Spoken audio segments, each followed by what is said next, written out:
Et pour en parler, nous sommes sur ce plateau avec Pierre Laurin, journaliste, écrivain, spécialiste de la Russie. Bonjour Pierre Laurin, merci d'être en direct avec nous sur RT France. Ça vous inspire quoi, cette question de l'ingérence russe sur le mouvement des Gilets jaunes ? Écoutez, ce matin, je me suis levé du pied gauche, j'ai failli tomber, je me suis dit c'est la faute à Poutine. Plus sérieusement, c'est le ministre français des Affaires étrangères qui a évoqué ces soupçons. Le premier, c'est quand même un officiel français. Parce qu'on lui a posé la question. On lui a demandé, les réseaux sociaux disent que, et il a dit, je n'ai pas d'éléments, on va faire une enquête. L'enquête a été faite, les services français ont montré qu'il n'y avait rien. Voilà, ça s'arrête là. Que la BBC se lance dans la recherche à toute force de l'ingérence russe, c'est normal. Parce qu'actuellement, en Angleterre et dans le Royaume-Uni en général, il y a une sorte de paranoïa anti-russe qui est évidente au vu de tout ce qui s'est passé concernant l'affaire Skripal et d'autres affaires qui ont défrayé la chronique au cours des dernières années. Est-ce que, parce que certains médias cherchent quelque chose qu'ils ne vont pas trouver, il faut qu'il y ait ce buzz médiatique et qu'on saute tout de suite à la conclusion. C'est-à-dire qu'on n'a même pas besoin d'établir les faits. On dit il y a une ingérence russe possible, automatiquement on considère qu'elle est avérée et on va au bout d'une démonstration qui manque de support. Et on est dans cette situation-là depuis non pas seulement avec les Gilets jaunes, mais chaque fois qu'il y a un événement qui se passe dans le monde, on trouve l'ingérence russe. Aux États-Unis, évidemment, en Espagne au moment des événements de Catalogne, en France avec les Gilets jaunes, en Italie avec l'arrivée au pouvoir de la coalition actuelle.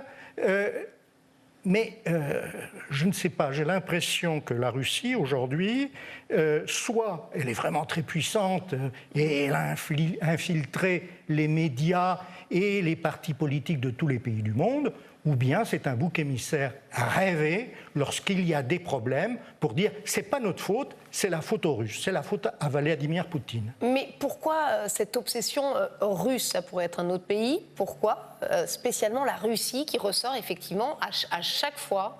Parce que c'est le fantasme. C'est le fantasme. C'est-à-dire, l'Union soviétique s'est effondrée. Et à l'époque, l'Union soviétique était un pays puissant, avec des partis communistes partout dans le monde, c'est-à-dire des relais d'opinion. Donc, personne n'avait intérêt à s'en prendre réellement à l'Union soviétique. Par exemple, on savait très bien que Moscou, à l'époque, finançait les partis communistes en France. Eh bien, il était impossible, jusque le milieu des années 90, de le dire, parce que c'était mis de côté. Aujourd'hui, c'est le contraire. Aujourd'hui, on a pris l'habitude depuis quelques années de considérer que la Russie, finalement, n'était pas bien dangereuse. Elle n'était pas dangereuse, effectivement, parce qu'elle ne menace pas la liberté de la presse. Il n'y a pas de parti poutiniste en France, comme il y avait un parti communiste.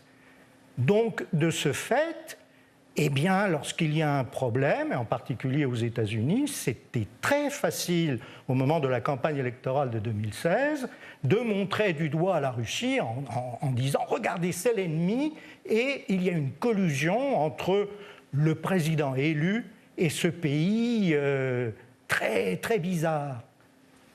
Depuis cette époque, depuis 2016, on n'a pas bougé. On est toujours dans cette logique de montrer la Russie comme l'adversaire que l'on n'a plus, il n'y a plus d'adversaire, ou du moins il y a des adversaires que l'on ne veut pas montrer.